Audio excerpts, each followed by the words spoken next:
اللهم صل على محمد وآل محمد. A'udhu billahi minash-shaytanir rajim. Bismillahir-rahmanir-rahim. En el nombre de Dios, el clemente, el misericordioso, la paz de Dios sea con todos sus profetas, desde Adán hasta Muhammad, salawatullah wa salamuhu alayhim ajma'in.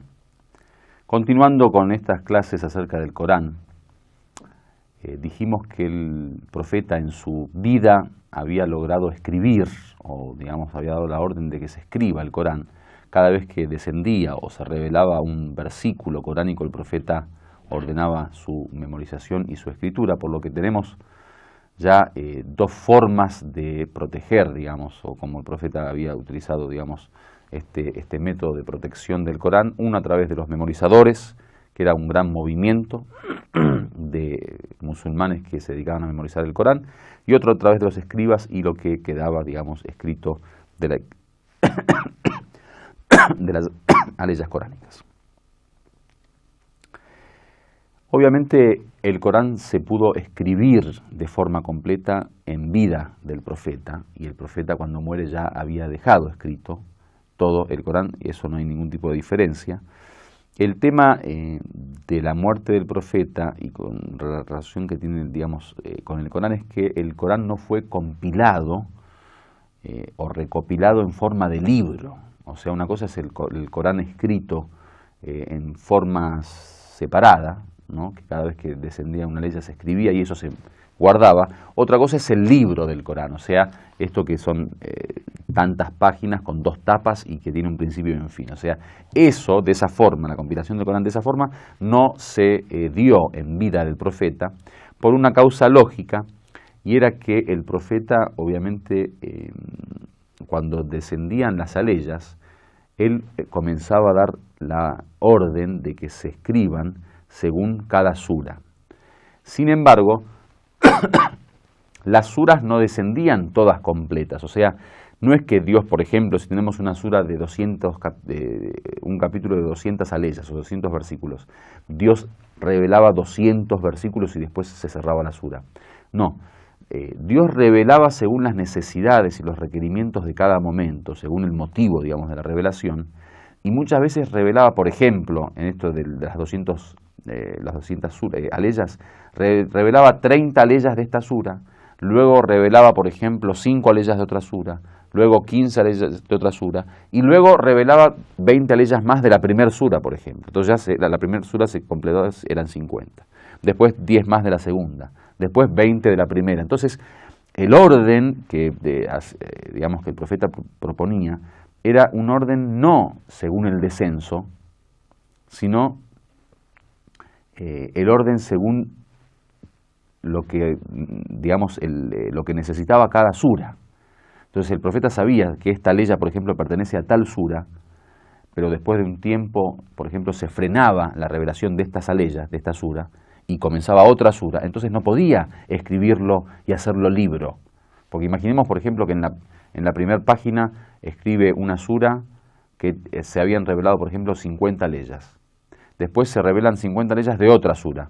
Y después 30 aleyas de la primera sura. Entonces, ¿cómo iba a ser? Si hubiera estado en un libro completo, era muy difícil, obviamente, tener que ir agregando suras de la primera, o aleyas de la primera sura o de la segunda, etcétera, etcétera. Por otro lado, el profeta, después de que acaba la revelación de todas las aleyas, de todo el Corán, no tuvo tiempo de sentarse a escribirlo o, digamos, recopilarlo en un libro o compilarlo en un libro. ¿Por qué? Porque murió ese mismo año, o sea, no le dio el tiempo a nivel vida, o sea, su muerte llegó inmediatamente o pronto, digamos, después de la última revelación o de la revelación de las últimas aleyas.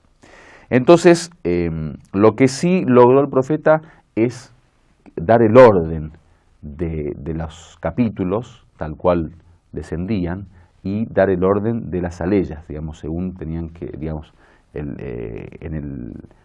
el conjunto de aleyas de cada sura. Por eso dice que los memorizadores finalmente tenían este orden que el mismo profeta les había dado para memorizarlo. Y cuando lo leían, se lo recitaban al profeta, lo recitaban en el orden que el mismo profeta había propuesto.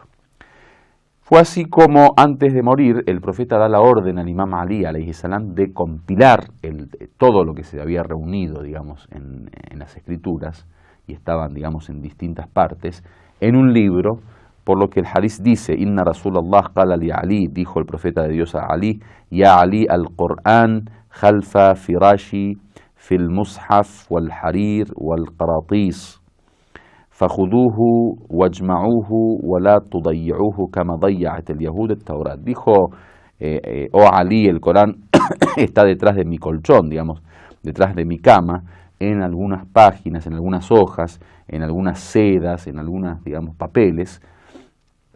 Tómenlo y reúnanlo, compílenlo, digamos, en forma de libro. Dijo, no lo pierdan, no hagan que se vaya de sus manos, que se pierda, como ocurrió con los judíos que perdieron la verdadera o la real Torá. Entonces, esa fue la orden que dio el profeta al imam Ali. Dice, فَانْطَلَقَ عَلِي فَجَمَعَهُ فِي ثَوْبٍ أَصْفَرٍ ثُمَّ خَتَمَ عَلَيْهِ فِي بَيْتِهِ وَقَالَ لَا أَرْتَدِي حَتَّى أجمعه وإن كان الرجل لا يأتيه فيخرج إليه بغير رداء حتى جمعه. Dice que el imam Ali partió hacia su casa cuando le dio la orden y reunió todo lo que se había escrito del Corán en una tela, digamos, la envolvió, digamos, con una tela amarilla y la selló en su casa. Y ahí comenzó después a transcribir el Corán y transformarlo en un libro. Dice que el imam Ali prometió no ponerse su capa, su vestimenta, digamos, que tapaba la parte, digamos, lo que se utilizaba arriba de la vestimenta, hasta poder compilar todo el Corán.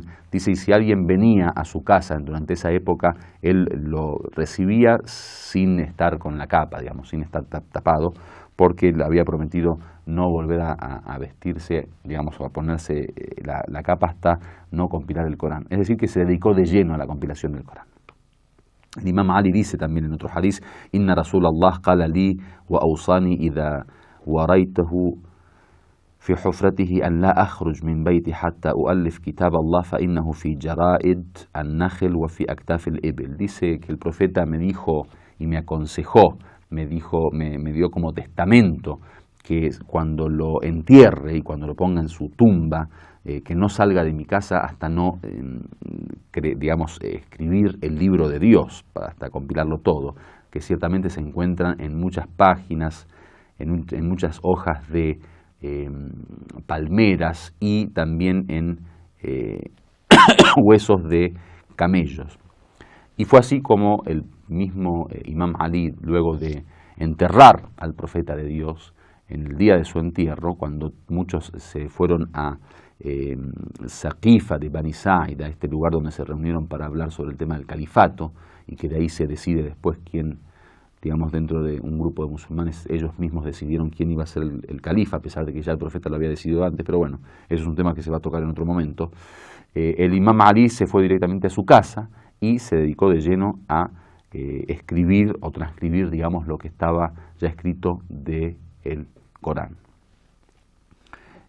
Luego de esto y de haber, digamos, reunido el Corán en la época del tercer califa, el tercer califa Uthman, Hudayfa ibn al-Yaman, que era un compañero, digamos, de uno de los musulmanes, digamos, que había participado en la conquista de Armenia y de Azerbaiyán con la gente de Irak, dice que cuando regresó se dio cuenta de que por los distintos dialectos de los árabes, cada uno leía el Corán a su manera.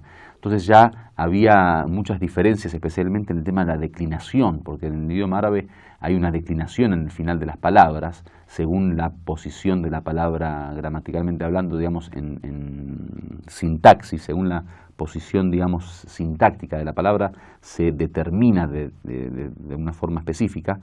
Entonces, cuando había visto tantas diferencias en la determinación según los dialectos de los árabes, le dijo a el califa, Adrik hadhihi al-umma qabla an yakhtalifu fi al-kitab ikhtilaf al-yahud wal-nasara, dice, trata de arreglar este tema y de unificar digamos, las lecturas del Corán para que la gente no pierda, digamos, para que la comunidad del profeta no se dividan y se difieran, digamos, en la forma de la lectura del Corán, por lo que Uthman dio la orden de quemar todos los Coranes y eligió el Corán que tenía, digamos, esta forma que el mismo profeta había enseñado de lectura, y dejó como algo estático, digamos, ese Corán, que después se creó una comisión para copiar esa misma, digamos,